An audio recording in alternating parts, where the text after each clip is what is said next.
Welcome, everybody, to Cinema Royale. I'm Travis Hobson, and this is the official podcast of the Punch Drunk Critics. And this week's show, you can look at my background if you're watching us on YouTube.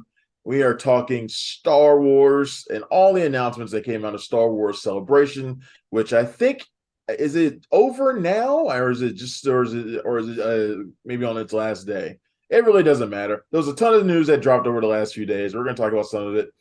And joining me today is my good friend, Marcel Brown, Star Wars expert, Star Wars geek, just like me. Yes, sir. We're going to have some fun talking about some of this stuff here. What's up, Marcel? How you doing, man? Love it, man. I'm glad you had me, man. This is fun. Yeah, man, this is Looking going to be forward to good. it. All right, so Star Wars Celebration has been taking place over the last few days in Europe. Is this the first one they've done internationally in a while? So the last one was in Anaheim, wasn't it? A couple years ago, I think. I don't know. I'm not sure because I think they had one in London too. I think was it just the past year too, right? I think they I just don't did know. two of them. I think I remember a couple, well, like one being in California a couple years ago, but I could be wrong. Yeah. All I know is I'm just insanely jealous of my friends who got to go to this thing. But they're better at planning ahead for this stuff than me. So I just straight up forgot. I thought you were gonna go too. I was like, man, I wish I was T. And then you said you didn't go. I'm like, yo, man, like, I want to go. I want to go so bad. The company that makes these shirts that I wear a lot. This is another Star Wars one. oh yeah, that's a dope one, man. You got the And Death Star and yeah, it's got yeah, that's yeah. Cooper, yeah, oh bunch of shit. They had a Star Wars Celebration exclusive out there. They had a few of them actually, Yes, and sir. one of them is it's called Stormtroopers Celebration. It's like got stormtroopers all over it. Oh yeah. I had my friend go out there and get one for me while she was out there. So I was like, All in, man. they got another one that's got like Ewoks on it, and I was like, no, thank you, no it, fucking. it never stops, man. The collectible thing is just like it's such an addiction, man. Once you start one thing, it's like I can't do any more collections. Like I got so many Legos and whatnot. It's like, Yeah, I've already yeah, clearing out most of my Funko collection. You know how massive my Funko collection is. I'm clearing out most of it except for like the Star Wars stuff and like the wrestling and like the X-Men. Like everything else has got to go. But I've started collecting these fucking shirts, which yeah, is yeah. because they're doing it like in the same Funko model, so it's like exclusives and cool shit that drops you can only get at certain times. It's like fuck. Now you need more closet space, man. I need a new I know. apartment, all that, man. I'm running out of closet space. I got no more room for you can see back there. I got some Batman stuff. Like I got like no more room for anything, man. I know it's Yeah. crazy. All right, let's talk about some of the stuff that dropped. All right, so to me, the big news that shocked me on the first day, that the thing that made me go whoa, and there was a ton of shit that made me go whoa that first day, but I was shocked to see Daisy Ridley coming back as Rey, Yeah. for a new movie from Charmaine Obey Chinoy, who's going to be the first female director in Star Wars history, at least first female lead director. They've had a second unit director before, but Yeah, but yeah. but Daisy Ridley coming back as Rey, because like her colleagues in the previous trilogy, she's not sounded like she wanted to come back. Yeah. She did, she voiced Rey in like Tales of the Jedi or Visions or some of the animated stuff that Marvel, Hmm. that Star Lucasfilm has been doing. But I never thought she'd come back as Rey in a story that's going to see Rey rebuilding the Jedi Order, which sounds interesting to me. What are your thoughts on that? Oh man. With Ray being there, man, it's like that. I think that shocked everybody because it's like last time we heard it was like, is she gonna come back at all? And then there was rumors that they might do a TV show about her. And then I know with her and John Boyega was saying that he was done with the Phantom Menace or whatever. And Yeah, who's the girl does plays Rose on the show too. yeah, yeah, Marie Tran, yeah. another Asian actress. She said she was, she had to get off social media. So I'm just surprised to see her, but I'm like, I don't know how they got her there though. It's like I'm I trying to guess figure out how they got her back there because I that guess she's never really gotten completely away from it. Like I said, she's been voicing Rey in stuff.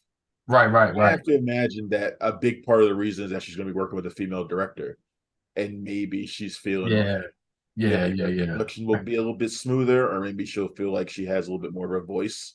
in her character this time around. That's kind of what I'm guessing, but I really don't know. I'm kind of misremembering too, because it's like I'm not sure if she had the same kind of well, I'm not sure if she was actually so against it as much as John Boyega was. I I'm don't not think really she was. sure. You don't think she was? I don't think she. I don't think she's. Well, look, she was the focal point of a lot of the toxicity that everybody faced, Sure. especially for being a woman and Right, leading right, right. the franchise. She took a Yeah, lot. with the whole Mary Sue thing and all that. Yeah, she took a lot of it, just like John Boyega did for being a black person in the Exactly. franchise. They took a lot of that stuff. But I think he was more outwardly vocal about not wanting to come back than Yeah, she. that's She what I meant. expressed Like a I lot of remember. doubt. She Yes, expressed a sir. lot of doubt, but not like the animosity that I think he had. Yeah, I mean, he literally had quotes saying just like, "I don't mess with y'all anymore." Like I remember that. Right. Um, you Right. know. What do you think about this story about Rey building a new Jedi Order, though? Man, see, I think it's funny because I think we kind of got like two different kind of like outlooks on the sequel. I think you probably liked it a little bit more than I did. I mean, I Um, despise Rise of Skywalker, so. okay, well, we can agree with that at least, right? I think you like The Last Jedi at least, though, right? I love The Last Jedi. I Yeah, actually and I love The Force Awakens. I just feel like they should have been they're two different movies, like they're two different franchises. I feel like The they Force are. Awakens, No, they are. They yeah, yeah. Force They should have Awakens, had a consistent either go with JJ right? or go with Ryan Johnson. Exactly. They should You have know, let J.J. Abrams tell his little nostalgic trilogy that he clearly wanted to tell, and then let Ryan Johnson do a totally separate thing that breaks the entire formula. Like it that's what they wanted. They should have it'd have done. been dope. I mean, they could have did two trilogies off that, to be honest with you. Exactly. Yeah, and that'd have been dope. Yeah.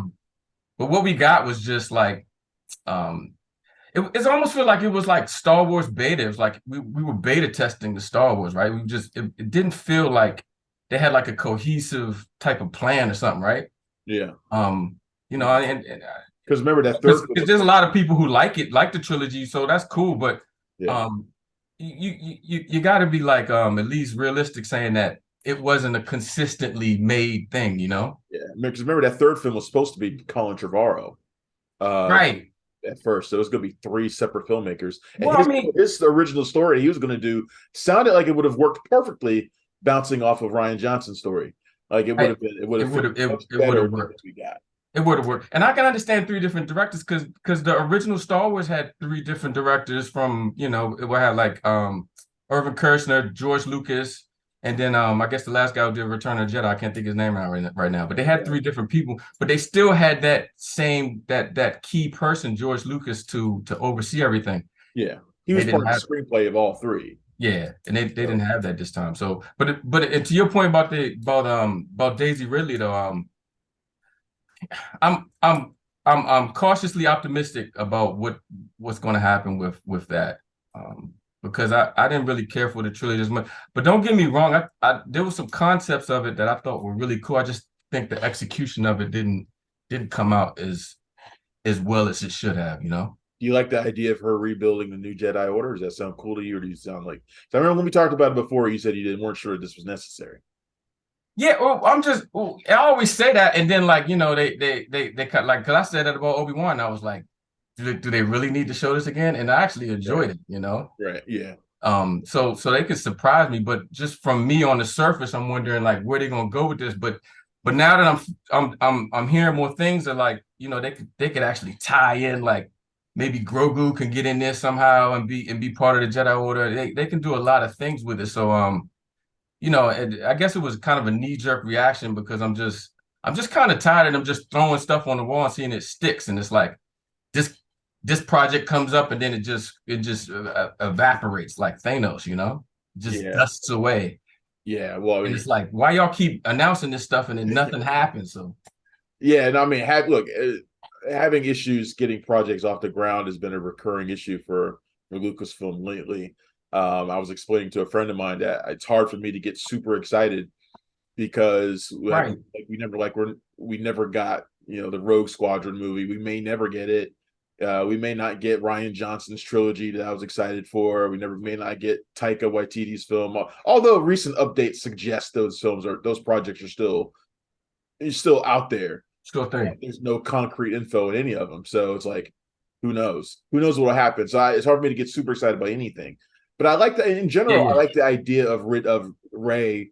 She seems like the natural one to pick up the mantle from Luke and try to rebuild the order. So it seems like, in terms of like storyline, that seems like it makes sense. No, I agree. I definitely, and I had no problem with Ray. I just thought some of just the storyline was just, and the characters needed a little bit more fleshing out. Yeah. As far as the sequel trilogy, I thought Daisy Ridley is an excellent actress, man. I mean, I enjoyed her, what we got of her, so I wouldn't be opposed to it. Yeah. I I wouldn't like be her a opposed lot to it. too, and I think that story is interesting. I'm interested in anything that takes us beyond the Skywalker saga. Basically, at least they're going to be charting some new territory, and it seems like a lot of this stuff is charting ground that we haven't seen on the big screen before. Like this other project they're doing with James Mangold, who's doing Indiana Jones and the Dial of Destiny right now. He's also the guy who did Logan, 310. Yeah, Fantastic filmmaker. James Mangold's great. He's doing a film called Dawn of the Jedi, which takes us back to the start of the Jedi Order. So it's kind of like the opposite of the Daisy Ridley story. I like this idea. And is this set in the High Republic era as well? Is this? I can't remember. Is this in the High no, Republic? I think it's Or is this before old? all of that, This is man. old, isn't it? If we saw the timeline, and I don't have the timeline on me, but if you saw the timeline, Dawn of the Jedi was like the first one, and then it went up to High Republic, and then all Right, that. because the Acolyte is what takes place during High Republic. Right. Okay, so this is probably during the Old Republic, which would be. I think it's even before that, if I'm not mistaken. Hmm. Since it's the Dawn of the Jedi, so it must be before even the Old Republic. You know what I mean? Okay. Like So the KOTOR stuff. would this be stuff like we'd see in the Knights of the Old Republic video games? Yeah, that's what I'm saying. Like We've even been before. begging for it for 30 years. That's like it might even be more archaic than that. That's just my thought about it. You know what I mean? No, James Mangold is fantastic. They've been trying to make a movie with James Mangold for a long time. Oh, he's doing the Dawn of the Jedi stuff. Yeah, he was the one who was going to do the Boba Fett movie years ago when they were trying to get that off the ground. See, that's what I'm thinking. Is that see? That's why they throw that stuff up there, and it's like pipe dreams, and we don't know. Is it concrete now? Like I don't know. They But keep a lot of announcing the this ideas, stuff, and it falls by the wayside. You know? yeah, a lot of the ideas that were for that ended up being in the Mandalorian. So it's kind of like, Right. Yeah, they recycle a lot of stuff. that's what they do. That's what they do. They take a lot of projects and they turn them into something else. It sounds like the Rogue Squadron film is probably going to get turned into a TV series. So I mean, they just recycle ideas. Look, it's That could Lucas actually be Star cool. Wars. They probably got a shit ton of ideas laying around. So Oh yeah, and all the legend stuff. Like we say, I know we probably touch on it later, but the legend stuff is starting to come back in some stuff. So right, and I'll probably, yeah, exactly, and that's part of what we were talking about with the next film that Dave Filoni is going to be doing. Dave Filoni, who's like the guru, the Star Wars guru right now, the creator of the Star Wars Rebel. He's like Lucas's apprentice, man. Yeah, he's the mastermind right now. Yeah, Although I think he's done far more good for Star Wars than Lucas did, in a much shorter amount of time, if you ask me. that's a bold statement, man. I mean, is it? I mean, I guess, but the way I look at it is Filoni. But he's working hand in hand with Lucas, though. So he has that. He's under his tutelage. Well, he was. He was. Right, he was, but the bulk of Filoni's work has been in the Disney era, since Disney bought him. Like that's where he's really come into his own and where he's done a lot of stuff. I find it amazing what he's been able to do with stuff like Clone Wars and Rebels, and turning animated shows that were so successful that it basically forced Disney to make live action versions of these things. Yeah. If those shows didn't work, there'd be no Mandalorian, there'd be no Ahsoka. And these characters, these concepts that were born from those shows are now making their way onto the big screen. That's why I think he's more successful, or at least in terms of creatively, I think he's more successful. I'm not talking about box office or anything like that, but just creatively, I think Dave Filoni has done more for Star Wars in the last few years than Lucas did for a lot of time. Now that I think about it, yeah, you got a point there, man. You definitely have a point there. I can't it's hard for me to go against that because well, I mean it helps to be he's one of us. So like Filoni is, so he's a geek with it. So Yeah, him That and helps. And just we always talked about that. Like Hollywood, just take note, man. Just get these guys who are like really passionate about this stuff, man. yeah. So Same his so same his with Favreau too, man. John Favreau too. Yep. And it seems like they get filmmakers who are geeks for this stuff too. Like that, like everybody who works on those shows are nerds for Star Wars too. Rosario Dawson, who who's a nerd anyway. Like she's a nerd anyway, and and Ahsoka was a character she's been talking about playing for a long time before she got the part. So she's a nerd, and of course the Ahsoka series, we learned a lot more about that over the Star Wars Celebration too. But this Dave Filoni show, it's apparently going to tie up some storylines from the Mandalorian, Ahsoka, other stuff, but also draw from the Legend stuff, in particular when in regards to Thrawn. You were talking to me a little bit about that before. Yeah, like as far as the Thrawn stuff goes on, man, that interested me because you got the legend stuff that they just kind of decanonized, I guess you can call it, right? Yeah, And so they're starting to bring in some of the aspects of and some of the elements of Timothy Zahn stuff. yeah. He's working with Zahn on this, Yeah, right? from his trilogy. So the Thrawn stuff. Now I think they're delving into some of the uh, some of the other forces outside of just the Jedi and the Sith. I think they're going to start bringing in some. It looks like they might start bringing in some kind of gray Jedi's or some off shoots of Are they Sith. bringing in the Yuzhan Vong? That then I didn't want to mention that. So I was trying to steer clear that one. Well, why not? Dude, I don't know. This just the name. It's just too Star Trek. They killed Chewie. I mean, they got to bring them in, right? It's too Star Trekish for me, man. I don't know about that, man. I read all. It never felt. It never felt read like all a those real Star Wars concept. I was like, this doesn't feel right. Yeah, it doesn't feel like a real Star Wars concept to me. Just for like next generation Star Trek or something. It didn't align with my thoughts, which is cool. But to each his own. Some people love it, but yeah, I'm still waiting for them to do that Panaka miniseries that I've been really 20 years. They haven't done it yet. Are you serious? I'll take it in animated form if they want to do it that way. But they haven't done it. I don't know if you're serious or not, because I'm not serious. I don't want that. Although I would watch it if they put it out there. So I just like maybe you in the know, so I was like maybe you know something I don't, man. No, there ain't no Panaka. I didn't want to shoot it down initially, but he's got to be no Panaka series. Although it's good to see them. Hey, but look, but look, as much as we joke though, we got Jar Jar coming back, man. So Jar Jar coming back. We joked about Panaka being, what he was. Got the actor who played him in The Mandalorian recently, which is awesome. We got Junis Suotamo coming back as a Jedi Wookiee. Oh yeah. Too. Oh really? Yeah, the guy who played Chewbacca, right? And then he's Chewbacca. Yeah, he's coming back as a Wookiee Jedi in an upcoming one of these movies is coming out. So he's coming back. He's gonna play another Wookiee. Yeah, I didn't know. So you telling me some new stuff, man. Yeah, he's coming back. It's funny. I have a picture with him because I took a picture with him when he came into town to promote Solo. I'm already taller than most actors that I stand next to. Yeah, we both have the 6'4" range. We both of us towered over me, made me look tiny. He look so tiny. I never felt so small. Yeah, well, he's got to be easily like 6'11", 7 foot, right? Yeah, he's super tall. Yeah. So good to see that he's coming back. And yeah, just the idea of a Wookiee Jedi just sounds fucking awesome.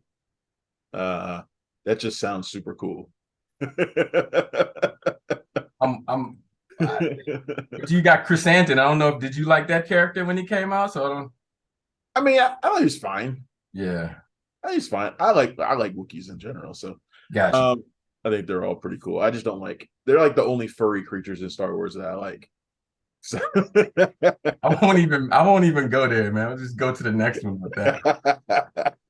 I won't even go about furry creatures, man.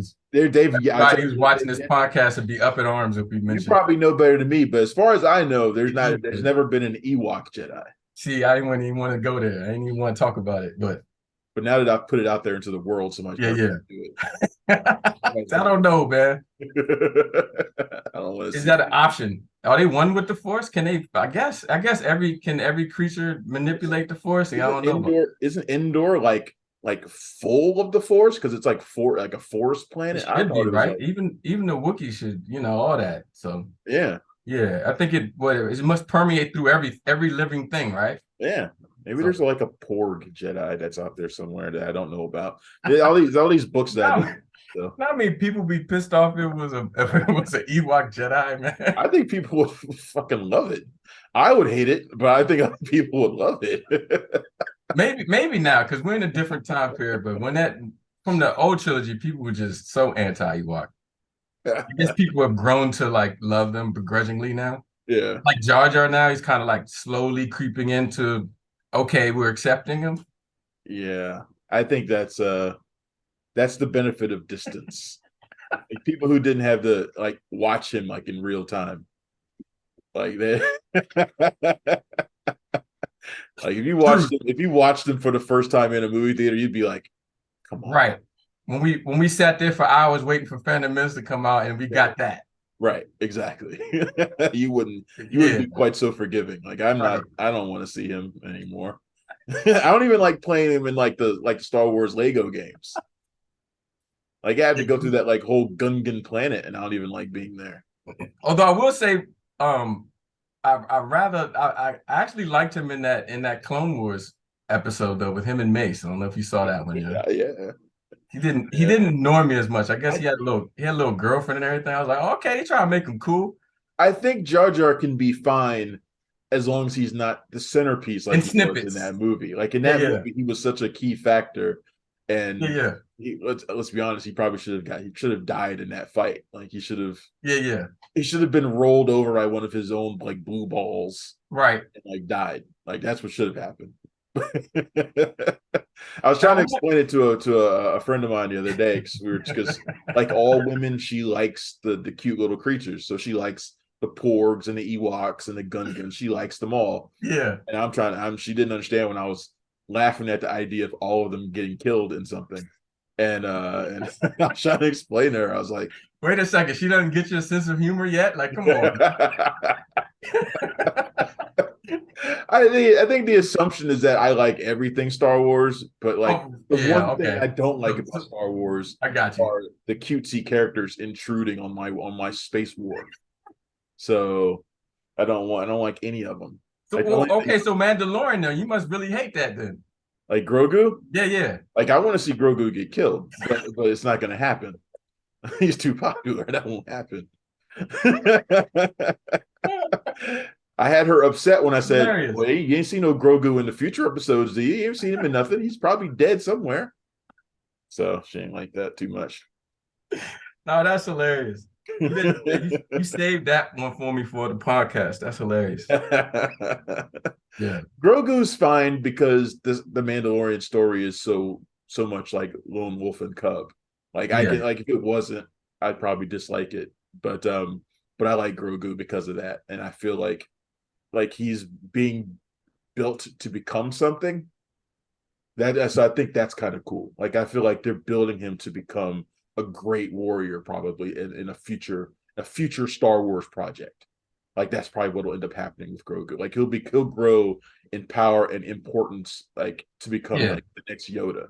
So Yeah. that's why Yeah. I can accept him, but I couldn't accept somebody like Just Jar cutesy for Jar. the sake of cutesy. You don't want that. Right, he's just tossed in there Yeah, to be yeah. something to be sold, and and his goofiness contradicts the seriousness of what's going on around him. Like Yeah, that yeah. part I don't like. Grogu's not like that. Like Grogu's his character development is like integral to the story of the Mandalorian and probably integral to the future of Star Wars. So I'm into what happens to him.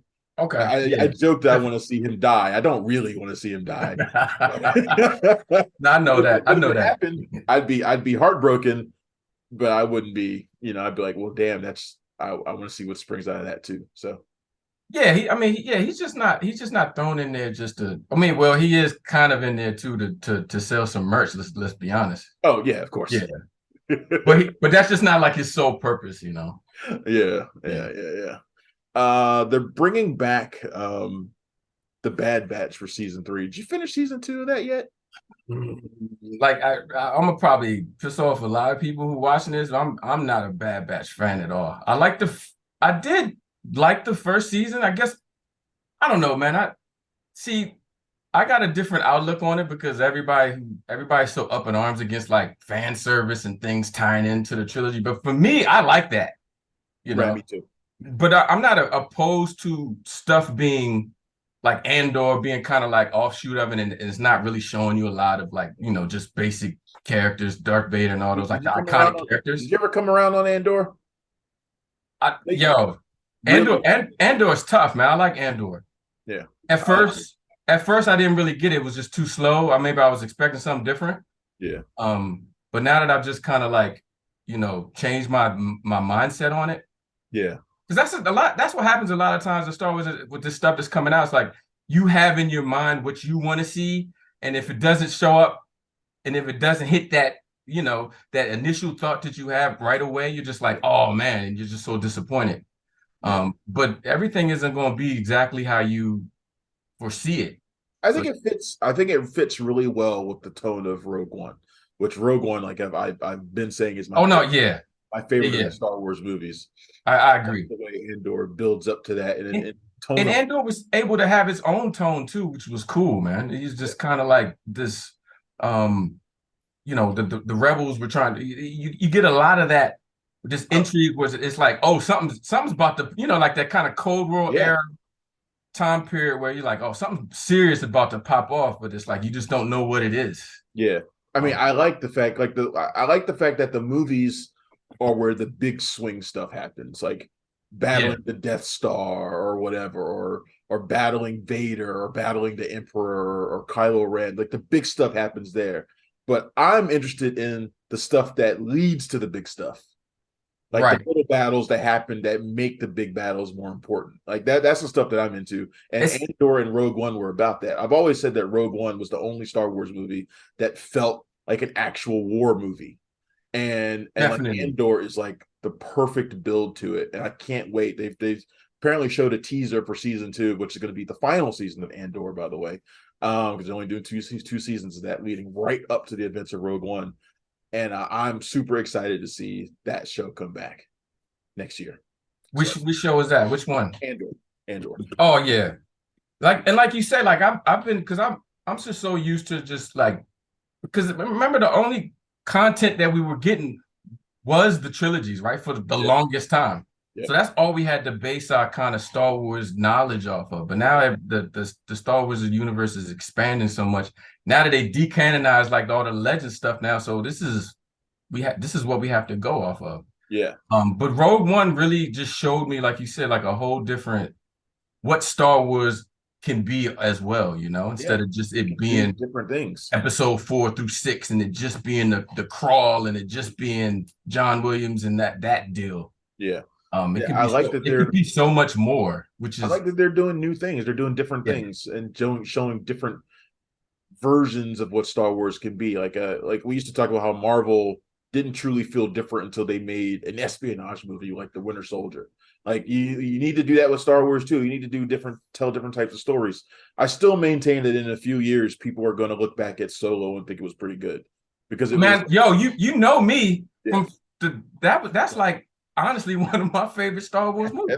I think it's much better than people give it credit for. It's just not it's not a space opera like the rest of the. No. It's a different kind of movie. And It then came out in the summer to be a summer blockbuster movie, not a space drama movie, a space opera movie. So it's designed different, and I like came out that. of, yeah, I mean to cut you off, man. It came out at a bad time and it was just it got caught up with the whole political The Last Jedi thing too. So it came out at a time where people weren't feeling it.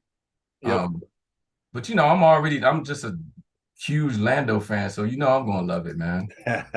And You know? apparently, John Glover said recently that he's What do you talking say? to them again Hold about. up, what do you say, man? Don't break my heart. What do you He say, man? basically said that he's still talking with them about coming back as Lando. So it's not dead. There's still a possibility of him coming back as Lando. He just said that with like the last week. Man, they So better get their act together, man. You know what I mean? Billy didn't get no younger, man. They gotta get their act together. I don't put it past him coming back because they're the errors that they keep doing these shows in. Like he could pop up anywhere. Like it seems like he could probably come back and pop up. Oh yeah, oh yeah. He's a if he doesn't come and back he like and a he kill Lando it. He would kill it, man. I was on the fence of them choosing him. I was like, really, Donald Glover, man, he killed it, young. He just would that age Lando fit in the Mandalorian era? now Mandalorian is what 9 years after Return of the Jedi, right? Is it? I always Yeah, get the timelines mixed up. That's my problem. yeah. I don't know if that's the exact same years, but it's after Return of the Jedi. But before, so I think it's 9 years after Return of the Jedi, but before the sequels. Okay. Okay. So he would have to be, like a little older than Billy D was in Cloud City. So they could do that. Okay. You know what I mean? Yeah. Yeah. Just Donald Glover doesn't have to sleep, and then he can. I mean, it's been a few years. They can age him up a little, right? Yeah, just don't groom him. Yeah. By the time they probably get going, he'd probably be old enough anyway. So yeah, no. as long as it's. Oh, speaking of which, you can see I just got a new joint, yo. You can see the new. Lando joint. Is that gonna be an awesome con? Oh yeah, man. You know that. Know that. Looking forward to it. Sorry, I just lost my Star Wars listing of stuff here. Okay, so we also got a little bit of a look at Star Wars Skeleton Crew. What did you think before we get on? What did you think about the Bad Batch stuff, man? Because I'm not feeling it. Like the first season, I thought it was cool. Second one just went. I didn't even finish the second season, man. I'm like, right. I haven't finished second season yet either. Yeah, and I got it early, and I didn't watch it. Okay. So I went into look. Order 66 is my favorite moment in Star Wars. I think that it's one of the most, I don't know, one of the most creatively genius things I think they did in Star Wars, because everything shifts, like everything turns on its head from the moment that order's given. So I think it's fascinating. It was a bold move, and I can't remember. Did we go see Return of the Jedi together? I mean, Revenge of the Sith. But anyway, we just sitting in the theater when that happened. We were just like, yeah. I mean, it's just amazing. It's still crazy. I'm just like, great. It's still great. It was such a launching pad for so many different stories that they've been able to tell. Even though they've slightly watered it down by having all these Jedi who somehow survived it. Yeah, I know. The random Jedi, like Jedi Survivor, all the video games. Like, man, Order 66 wasn't that effective, was it? Yeah, I know. Popping up everywhere. God, but Jar Jar's guy, young. What's his? I can't think of the Jedi he plays now. Which one? The one Jedi Survivor or Jedi? Which one? No, Ahmed Best character, man. I couldn't even think. Oh yeah, I don't remember his name either. Yeah, it's like really all these Jedi. Where are they coming from? Just popping up. Yeah. but I still love that moment, and I love that the Bad Batch spins out of that. I wasn't a fan of their appearance. Like I think it was at the end of the Clone Wars, that final season or whatever. I didn't like them because they felt non-Star Wars. You and I always talk about things that feel non-Star Wars, and they felt non-Star Wars. Like, yeah, they feel like low-budget X-Men to me. It's like exactly they felt like Marvel characters. You got a big guy, you got a Hulk guy, you got it's like special abilities. Really, I don't know. Yeah, it's like the classic comic book tropes that they brought in for those guys, and they don't. Beyond that, they don't seem to as interesting characters to me. Right. But then I watched the first season, like begrudgingly. I watched it thinking I was going to hate it, and I actually really liked it. I actually thought they did a really good job of making them more than just their traits. Yeah. And I like that they introduced Omega, who has a very interesting story in terms of like the overall clone saga. So I really enjoyed season 1, and it's not any particular reason that I didn't finish season 2 yet. It's just busyness more than anything else, and I intend to finish it. So I'm kind of excited to see that. And this third season will be the final season too. So I'm curious to see where the Bad Batch go after a third season. Like, do they make the transition to live action? I mean, do they die? Do they just kill them off? Right, or do they kill them off? I feel like Omega's story continues no matter what. I do too. I don't see them. I don't know. Like, I think Dave Filoni is infused with too much positive energy to just kill off kids. But I don't know. Right. Lucas did it, so who knows? It's but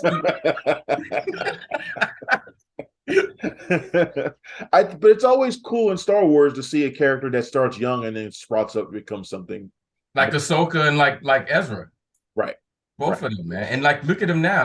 That's just insane. And remember the animosity people felt towards both of those characters. Yeah. Like, who's this Jedi character? Who is this kid? He was They were they were annoying and to now people. everybody's like, when are we going to see Ezra? When's Yeah, now Ezra? they're like higher than Luke Skywalker to people. Yeah. It's So crazy. that's, if you're going to continue Star Wars going forever, that's what you got to do. You got to keep building new characters and new to But appeal to isn't people. but isn't that the story of Star Wars in it itself? It's just the story of redemption, period. From Vader to even just like it's a common theme, even in real life, to the actors like Ahmad Best and people coming back. Yeah. Yep. So, And on that line, I keep waiting for the Grievous redemption arc. Whenever that's going to happen. yeah, yeah, That's never going to happen. yeah. My favorite droid villain, but he's never going to get a redemption arc, unfortunately. You see my face. I'm trying. I can't keep serious when you BS. I give it away. I saw somebody do an amazing Grievous cosplay. Oh yeah, I seen that too. You talking about the one where it was like taller than him, and he was inside the cape or whatever. Yeah, that was crazy. It looked incredible, and I was like, yeah. damn. I don't know how they thought that. I was like, that's badass looking. Yeah, I don't know how they thought that. Yeah, it looked real too for a second. Yeah, like what was that? I thought it was like bad CGI. You know, I was like, oh, that might be some CGI. It was pretty fucking cool. Grievous limited series coming out soon.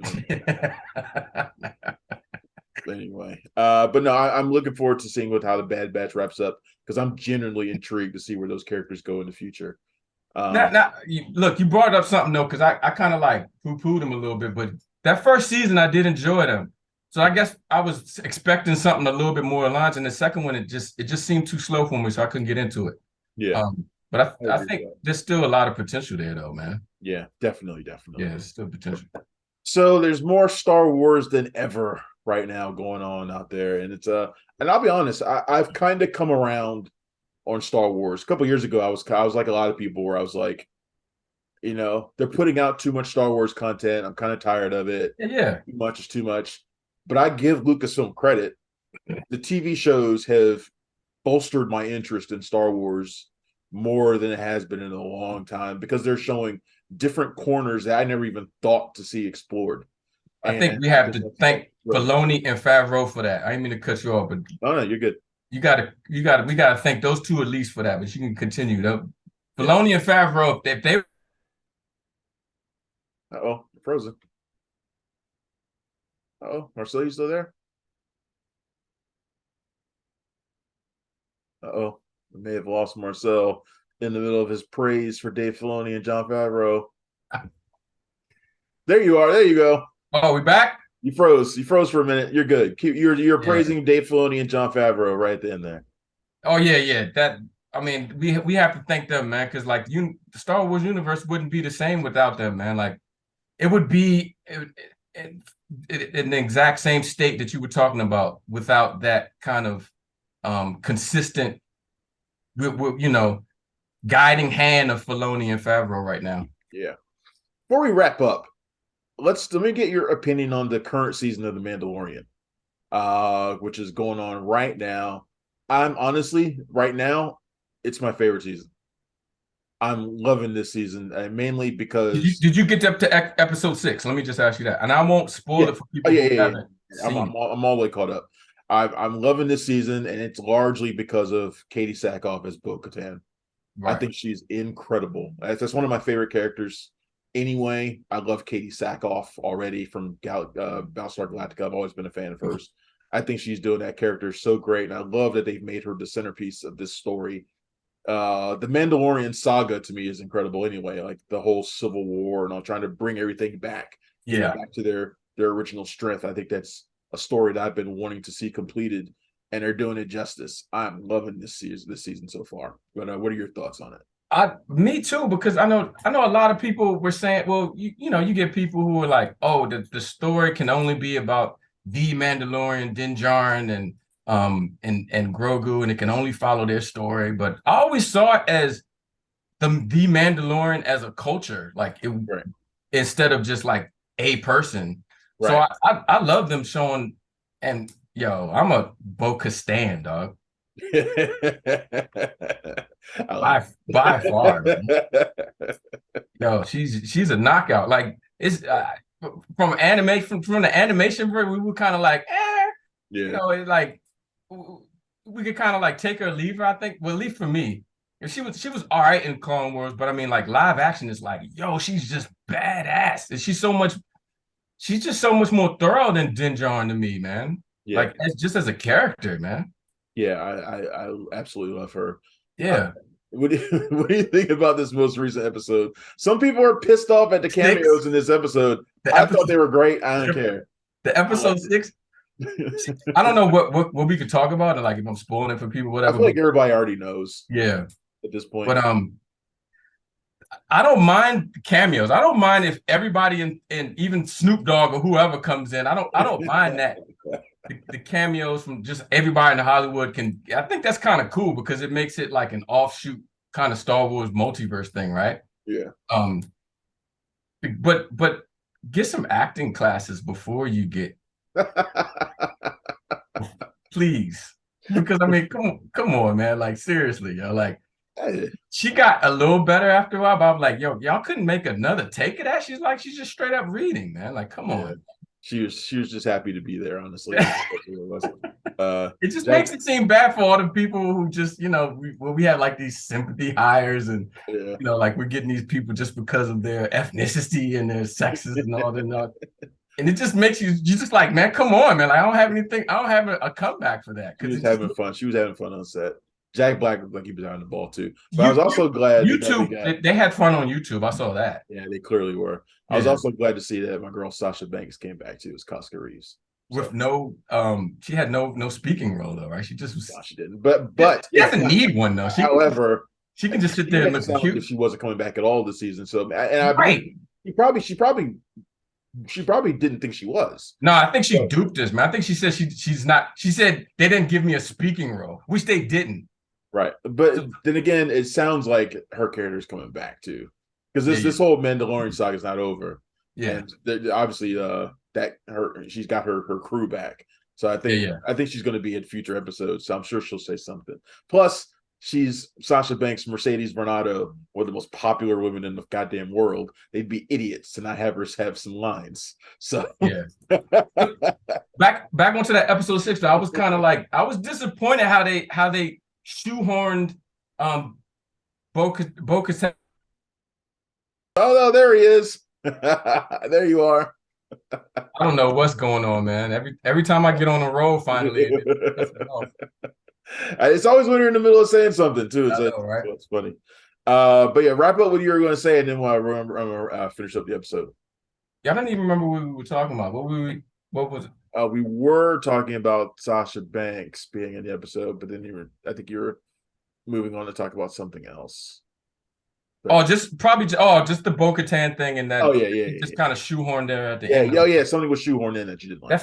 That felt rushed. As from a writing standpoint, it was like I think they should have just left it a cliffhanger and then moved her story off into a whole new episode and just kept that kind of that side quest of a side quest that we took as just like we ate some bad shrooms or something. That episode was just crazy to me. I was like, yo, where are we at? I mean, it looked cool, but it felt like, I don't know, episode 6, I needed something different. It felt like it should have been like episode 1 or 2 of the show, but that's just my opinion, man. Yeah. I like the way it's tied up a number of little things like the dark saber stuff and things like that. So I kind of like the way it's done. I think they've really done an expert job this season of weaving in a lot of things. I have no problem with that at all. I just felt that it was just the execution of it and the timing of it was just kind of rushed. That's just me though. I hear that. Well, this has been fantastic, my friend. Yes, sir, man. My buddy Marcel Brown, who joined us on this episode of Cinema Royale. I really appreciate it. Got it. Yeah, this is great. I'm Travis Hobson. This has been Cinema Royale. You can find me every single day at punchdrunkcritics.com. If you're here in DC, you can find me on WETA, Around Town, Best Bets, and of course on Fridays on Channel 7, 7 Morning News, 12:30. talking movies. And of course, you can find me at a bunch of other places as well. This has been Cinema Royale. You can find us on YouTube and anywhere that you get your podcasts. Thanks a lot, everybody. I will see you next time. Bye. Thanks for checking out the show. If you like what we're laying down, please subscribe to our channel and click the bell to receive notifications for all of our latest stuff.